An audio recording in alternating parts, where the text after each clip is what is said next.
Hello and welcome to Lesson 5, where we are going to be looking at the passive and the 3 main rules for using the passive. Now, in legal writing, you will see the passive voice a lot, but there is no reason for this, no good reason for this. Some lawyers say that the passive voice is the legal voice. This is not true. The passive voice is just a grammar tool. That's it.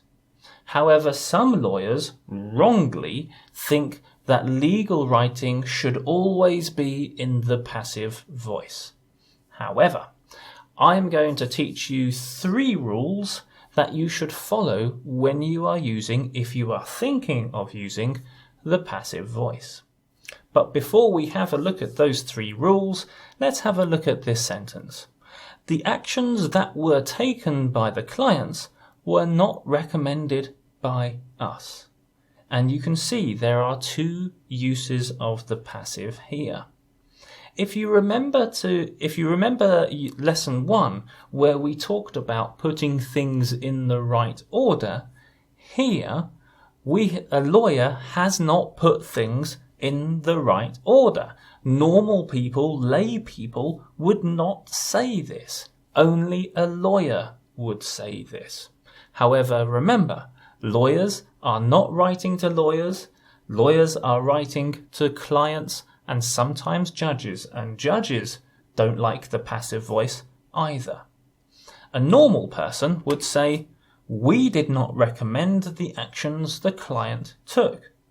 And lawyers should write in this same way. Okay, so if you are writing and you see that you have used the passive voice, ask yourself 3 questions about that sentence. The first question, do you know who did it? If you do, then think about using the active voice. If you don't, then use the passive voice. Think about the context. Is the action more important?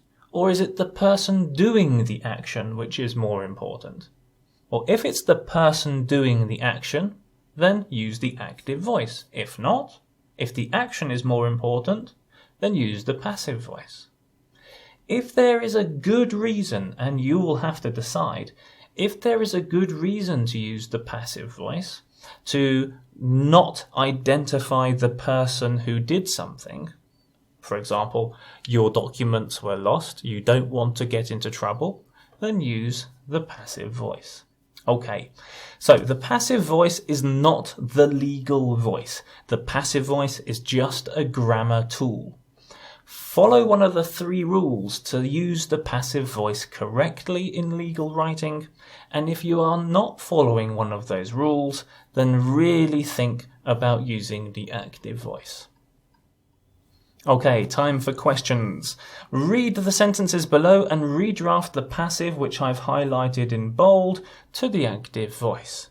If there is a weak verb or a zombie word, so think of the last 2 units, see if you can change that into a strong verb as well. So start to build your skills, put them together. It's not just passive and weak verbs. If it's weak verbs and passives, then we can correct 2 of those problems.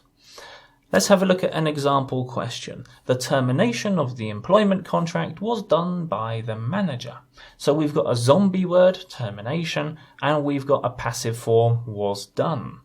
And we can redraft that into the active voice by saying, the manager terminated the employment contract.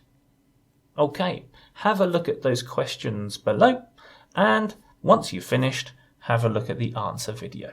Good luck!